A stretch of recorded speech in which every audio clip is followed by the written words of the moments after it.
Good morning, good afternoon, good evening, wherever you might be in the world. Garry Turner here. I hope you're well and that you can hear me. If you are joining me, do drop something in the chat. It'd be appreciated to let me know you can hear me clearly. I am just going live today as I have been introduced by my systemic guide from down in the Philippines into a new article. And that new article is this one, which is where European airlines have been hit by a greenwashing complaint. Now, you have to excuse me if my connection goes up and down a bit. I'm over in New Jersey at the moment. So, hashtag irony. Yes, I do still fly on occasion. But what we're talking about here is there's been a claim brought on the European airline industry that airlines must stop giving consumers the false impression that they are choosing a sustainable transport mode, because there's a lot of talk at the moment around sustainable aviation fuel. And I really wanted to unpick this topic again of sustainable aviation fuel.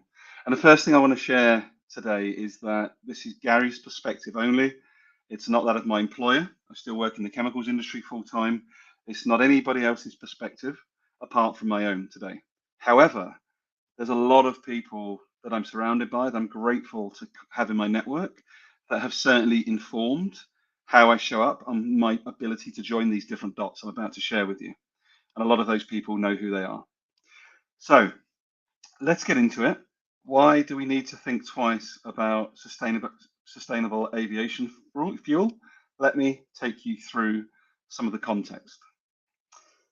So back in 2019, just before COVID-19 put us on our backsides, there was the biggest number of global flights ever on record.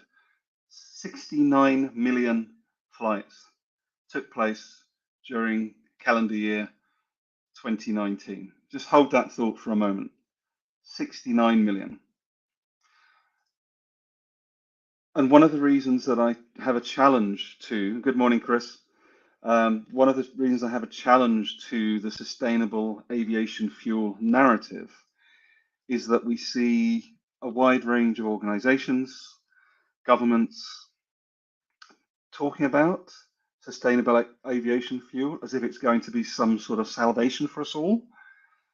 But it's really not going to be, and it's a very dangerous misdirection based on my opinion, working in the chemical industry, understanding systems, etc. So what I'm now sharing with you is a report from your friend and my friends, McKinsey and Company. And if you go back onto my YouTube channel, you'll be able to find a live stream that I did back in November 2021. So, 18 months ago, where I tackled this topic. And it really seems like it's only getting more and more hegemonic, more and more colonial, to be honest, in its thinking, in its dominance, in its implementation. And I invite you, you can find all of these links in the bottom, the show notes of this particular live stream. But you can see in McKinsey's report, they're talking about all the stuff around global warming, greatest challenge of our time. We've got to keep below 1.5 degrees. Everything's focused just on emissions, by the way, not talking about the communities most harmed by development aggression, by corporate expansion, etc. But what's really interesting, they're talking here about the feedstock being from municipal waste, agrochemical residues, waste lipids. SAF, sustainable aviation fuel, already had fueled more than 250,000 commercial flights. Fueled, not fully, in part. 250,000 flights. In 2019, pre-pandemic, there were 69 million flights. So less than 250,000 had some form of sustainable aviation fuel. So bear in mind that trajectory that we're on, the message, the narrative that we're putting out as a Western industry, Western governments, is that we can wholesale replace 69 million flights with sustainable aviation fuel based on municipal waste, waste lipids, agricultural residues. Just want you to hold that for a second. That's a huge increase in sustainable aviation fuel that people are very nonchalantly saying is going to be used to just sustain where the flight industry was as at 2019. Of course, it's fallen a little bit. We'll come on to that shortly. But I'm just wanting to give you this context that one of the biggest consultancies on the planet is pushing sustainable aviation fuel. And we have to ask the question, who are they pushing that message for? Okay. Another thing I'd like to share with you here from this report, back in 2019. In 2019, fewer than 200,000 tons of sustainable aviation fuel were produced globally, a tiny fraction of the 300 million tons of jet fuel produced by commercial airlines. Over the next few years, capacity will increase to at least 4 million tons, about 1% of global jet fuel demand by 2030. So all of this net 30, net 2035, net 50, how can we get, even if you wanted to keep it at current rates, in whose brain does someone think, or do people even not just care, that you're going to try and get from 1% to 100% of all flights using sustainable aviation fuel? This clearly shows us that there is no intention of scaling back fossil fuels for airlines over the long term. It will only ever be a tiny percentage of the mix that makes up sustainable aviation fuel. So again, keep staying critical, stay critical of me, stay reflective around what I'm sharing with you. I'm not seeking to be right. I'm just giving you my perspective of someone that works in the chemicals industry, someone that cares passionately about our planet, our future generations, and people being most harmed by our current, generally Western ways. So the next thing I want to take you through is this, which I find really interesting, which is there's a report that's been shared around the capacities, the number of people that are flying again since 2019. So in 2022, 3 years after, two and a bit years after the pandemic started, US passenger traffic, I'm sure it's the same the rest of the world, reaches 88% of 2019 levels.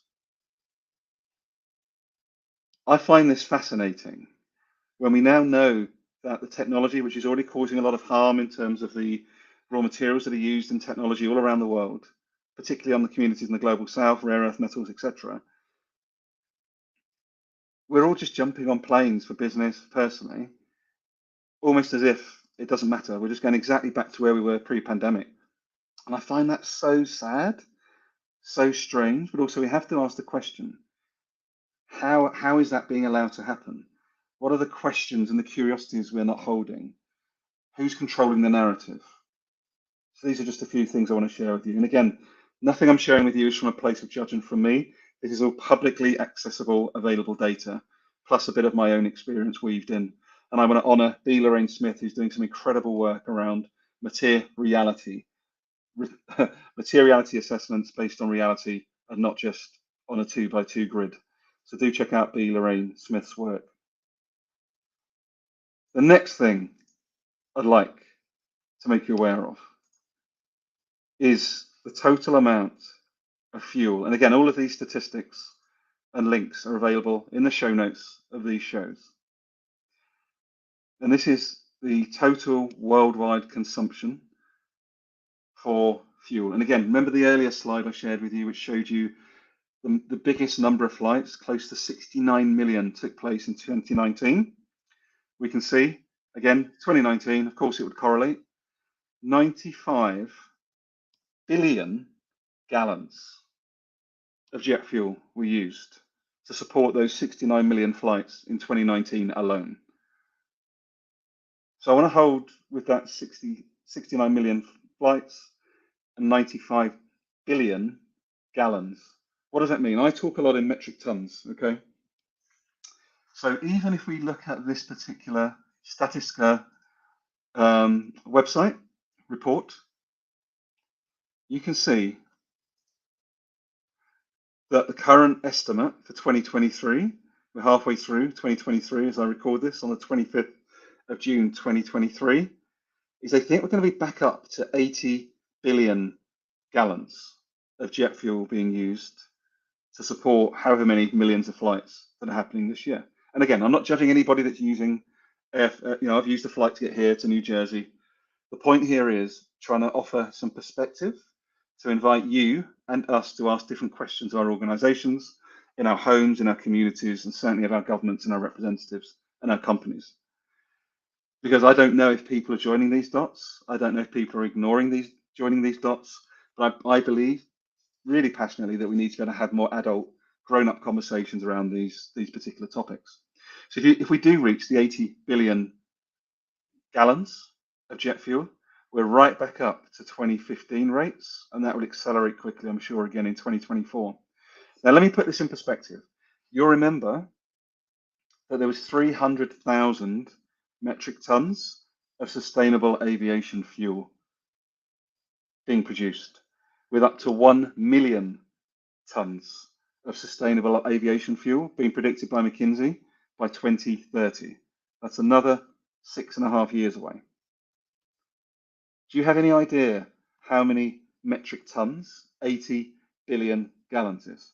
Let me tell you, because I did a little conversion. Apologies for the slightly slow shifts in the technology, but let me just share with you the conversion so you can see it. Don't want you to think I'm making it up, because I'm really not. Come on, technology. So what you should be able to see is the conversion.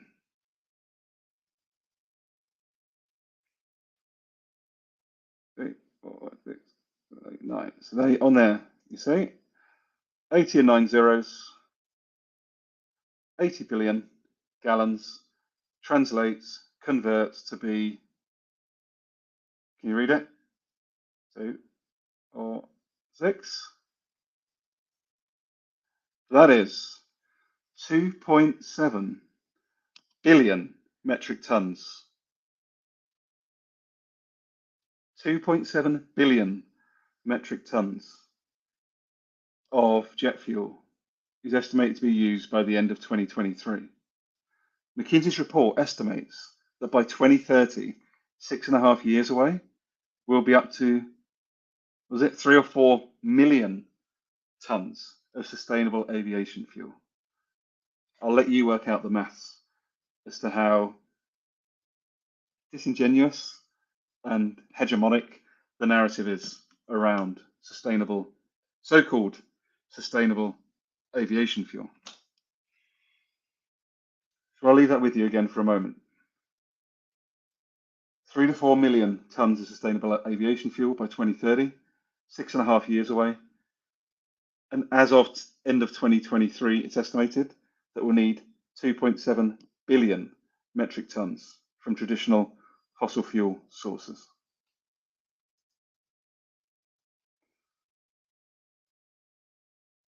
So let's go. So that's offered you some context. That's offered some background. And before I get into a bit more of the business, a bit more of the commercial side of this, a bit of the feedstock side of this, there is one more scene setting post that I'd like to share with you. This is the US Government Accountability Office, based just on the US market. But look at the trend since 2016 versus the jet fuel consumed by major airlines. Again, I believe this is in millions of gallons. But whatever the number is, you can see that even by the end of 2022, the by far largest sustainable aviation fuel produced volume, 15.8, versus a total jet fuel usage of 17,510. In 2022, 8 years before this fabled 4 million tons of sustainable aviation fuel, in the US, they are producing, or they're using 0.01% of sustainable aviation fuel versus fossil fuel jet fuel for the US aviation market. I'll let you reflect on that in your own time. So where I now want to go with this is I've set the scene. I think it's quite clear that the numbers don't add up. there's no way that we're going to be able to, I believe, ever have enough feedstock from waste, from palm kernel oil, from natural sources, whatever they may be, municipal waste. There's just never going to be enough to be able to sustain where we are, let alone growth, which is what our collapsing capitalist models are all based on.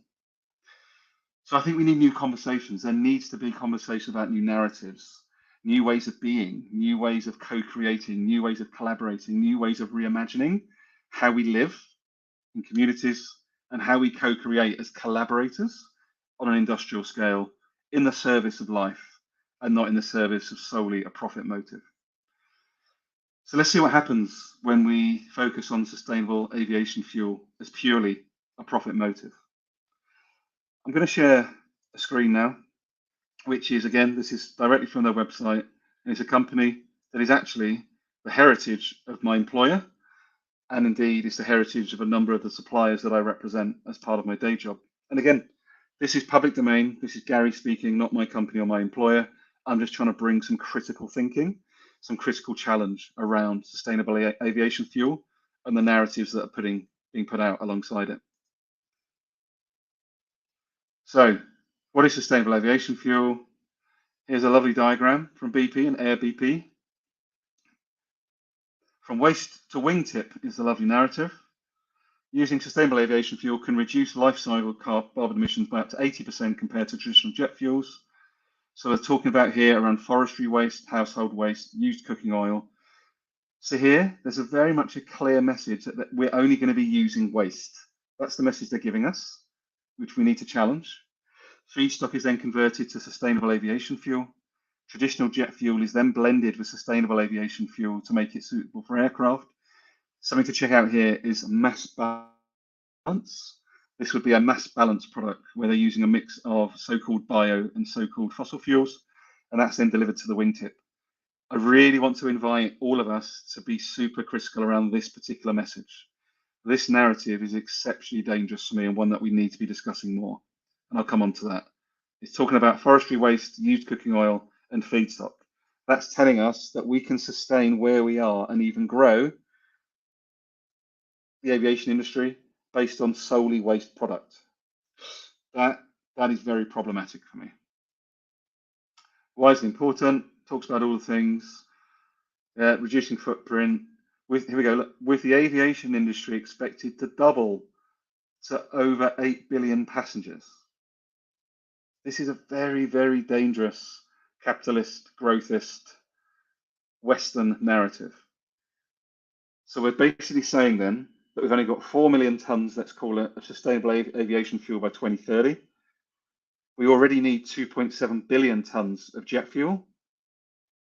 And what BP are saying here is that actually by 2050, the time when all of these companies are saying they're going to be decarbonising, they're going to be moving to different feedstocks, etc., they're going to be carrying twice as many passengers by 2050 than we do today.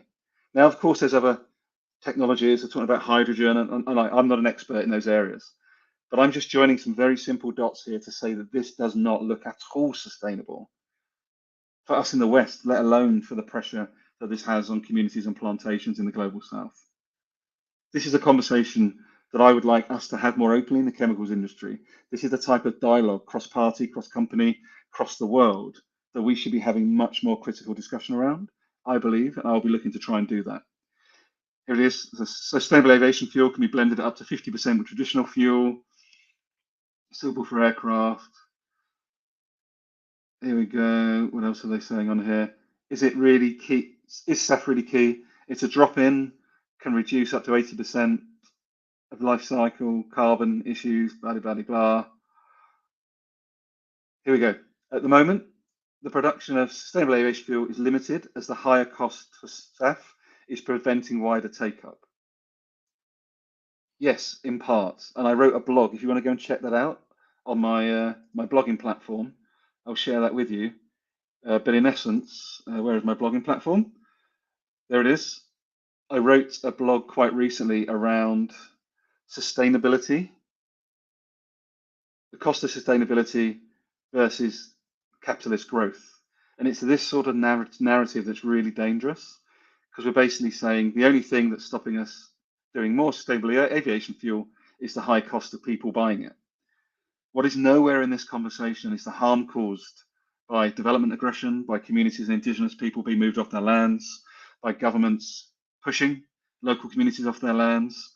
Like, this is all part of this system that we are not talking about in the West. I'm not blaming just BP. I'm talking about the system. It's not about a person. It's about the manifestation of how this shows up. Although I would absolutely want to challenge and have an open dialogue with BP and all other big energy and chemical companies in the sector of which I'm part. How to accelerate growth? Governments need to put in the right policies. Increasing production requires long-term policy and certainty. Again, the risk of development aggression. If we're pushing from the West the need for access to more plantations, yeah, and etc., that's only going to put more pressure on the global South ecosystems, of which we all survive and rely and survive on. So again, I'm going to come back to this point. So I want to touch on this. We are not only going to be relying on waste products, we're going to be relying on virgin coconut oil, palm kernel oil, other methyl esters, anything that we can get our hands on, what they can get their hands on, to try and blend sustainable aviation fuel that helps reduce emissions and keeps the aviation industry growing. That's all that matters in this messaging on this website. And we need to challenge that, and we need to be bolder, braver, and look beyond the growthist situations that we're all part of. So the last couple of slides I want to go on to. As I mentioned at the outset, I used to, well, maybe I didn't mention that part. I used to sell oleochemicals. So one of the reasons I felt so moved to share this today is that oleochemicals are things such as I've already mentioned: palm kernel oil, methyl esters, glycerin. They all derive from products such as palm kernel oil, palm oil, coconut oil. There's a whole range, soybean oil, and also tallow oil, which of course is basically animal fats. So you can start to see that if BP Air are envisaging a doubling by 2050 of passengers to try and fuel a growthist model that is clearly collapsing all around us, and at the same time we're only producing 4 million tons by 2030 of sustainable aviation fuel, the numbers just do not add up. We are in a state of collapse in our Western capitalist systems, and we're not being honest enough about that. And the harm that's already been caused over the last 500 to 600 years, but particularly the last 100, by our continuous capitalist growth is now coming home to bite us. And again, I'm not doing this to judge anyone. I'm not doing this to judge me. I'm not doing this to judge my family, to judge you watching this. This is a reality check to engage, ask more curious questions, have different conversations in your organizations, and start, all of us, to think about how we can collaborate with our up and down supply chains, with our communities, with our families, because this is not going away. We've already seen the massive shifts in weather in the UK in just the last 2 years. The extreme temperatures are unlike anything we've seen since 1976, so consistently and persistently and violently in those weather systems. We're seeing the harm and displacement in Pakistan and other areas of the global south. These things are all connected and interdependent, and it's high time we started to look at that seriously, meaningfully, and with the care and censoring of those people most harmed from right now. And the reason these narratives perpetuate is, and there's a book I've been reading, which is fantastic, and I invite anyone that's watching this, in case you're interested, to check out The Big Con, which is an incredible resource. I'm about halfway through the book, by two very brave authors. I need to find their names. Yeah, so Rosie Collington and Mariana Mazzucato. It's definitely not a very well pronounced Italian name. Apologies to them both, but they're writing some very, very brave writing around how big consultancies, particularly the big four, consultancies like McKinsey, who I referenced earlier on, with regards to their work. It's so important. So important that we understand that governments, big consultancies, big business, and I'm linked in that supply chain. We're all part of it in different ways.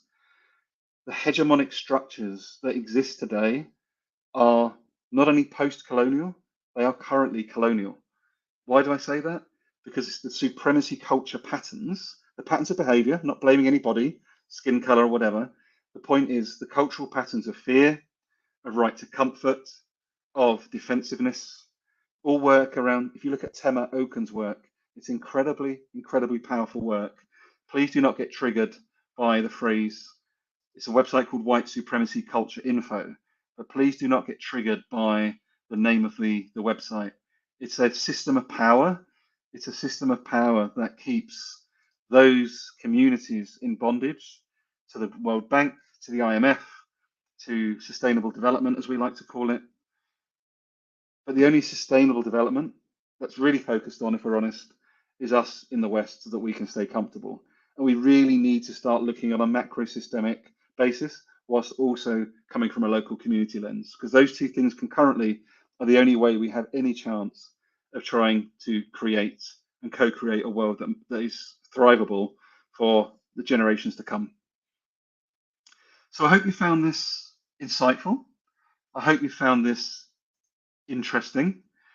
The last thing I want to leave you with today, and I was wondering if my friends Shahana and Trina were potentially going to jump on as part of my hegemony revealed collaborators, but this was more of a sort of personal reflection today, so there was no expectation on that. But what I would like to share with you as the final rub, and this is a very, very, very important topic, is what's the reality? So Gary, you're talking about the harm in the global south, you're talking about the impact on communities in the global south due to our Western ways, etc. What does that actually mean, Gary? Give me an example. So here is an example. This link is not actually included, but here's an example of what we're actually talking about, okay? So for us to have sustainable aviation fuel, we will need some element of palm oil feedstock. I mentioned about oleochemicals. And within Indonesia, this report from Human Rights Watch back in June, just over a year ago, expanding palm oil operations is bringing harm. I won't go through all of it. I'm going to pop this in actually as a link. Let me just create a banner for this, and then you can go and have a look at this in your own time. I'll leave it up as I wrap up here today.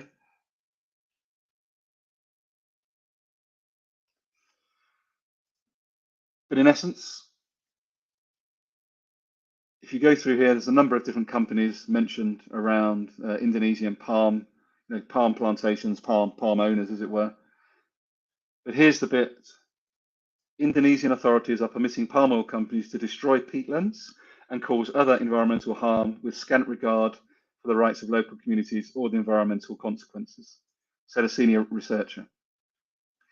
The Indonesian government should ensure that companies comply with laws to protect residents' land rights as well as environmental laws and do their part to address the climate. If you scroll through, more than 100 people, including people from other villages, went to said company to complain, said a 40-year-old woman. They didn't talk to me, but they took my land. We complained. We even went to Regency authorities in Kubu, who reported to the Regent Police, and still they did nothing. Imagine that's you and your family. I just want to give that a moment. Imagine wherever you're sitting in the world right now. I'm imagining being back at home with my wonderful family in our very privileged home that we've worked very hard for. I'm not saying we don't deserve it, but I believe we all deserve an element of comfort, support, and security. But imagine that someone literally knocks on your door and tells you, we're taking over this land, your house will not be yours anymore. And even worse than that, in the UK, there is something, I can't remember what it's called, compulsory purchase. In the UK, there's a scheme called compulsory purchase. So if there's going to be, ironically, an expansion of an airport in a local region, let's say Heathrow T5 is going to be expanded, and the government compulsory purchases land and housing and buildings, the government will pay those people to be able to be rehomed, rehoused, etc. That is not happening in the global south, to my knowledge. These communities are literally just being pushed off, moved off, and their land being grabbed, so that companies like those mentioned in this report can expand their palm production, so that we can then have more sustainable aviation fuel. I don't think I need to patronize any of you that might watch this or watch this back. I believe you've got enough data points to be able to see the risks and the harm of this sustainable aviation fuel narrative. Again, no judgment from me. This is a lot of information that's out in the public domain, weaved together with a little bit of my own curiosity, my own questioning, my own inquiries, and my own desire to help industry leaders within chemicals and up and downstream to work on that internal narrative, start to feel below the neck, connect head, heart, and gut, and let's start having conversations around the stuff that matters, like, is sustainable aviation fuel really going to solve our Western challenges? And most importantly, our global system, macro systemic challenges. Because guess what? Those communities in the global south, particularly those, again, I want to honor particularly the Possible Futures crew, have been so incredibly helpful to my own learning and starting of the decolonisation of my own thinking and patterns of behaviour has been, we need to really, really allow ourselves to imagine beyond the conditioning that we have. We are living every day with these narratives being forced and thrown at us around sustainability, climate change, emissions, etc. But we rarely have the opportunity or the space or the courage, right? For me, this is a courageous act, I believe, to join these dots whilst being paid by the same industry that I'm actually challenging. But it has to happen. We have to be able to have these conversations. And if we don't have these conversations, we're not leaving anything for our kids and grandkids that's thrivable in years and generations to come. So I hope you've received this with the care, love, curiosity, empathy, and constructive challenge that it's been offered. If you've got any other questions or you'd like to talk more to me about this, I'd be very happy to connect with you, particularly if you operate within the up and down chemical energy supply chain. And yeah, take care, stay curious, go do your own research, but please, please, please challenge whatever you see coming out of the big consultancies, challenge whatever you see coming out of big energy and big oil, and also challenge your own thinking and ask yourself, is this my thinking? Are these my patterns? Or am I actually taking on somebody else's? Take care for now. All the very best. And yeah, let me know what you think. Drop something in the comments, constructive challenges, feedback, ideas. And yeah, I hope you're all well. Take care for now. And until next time.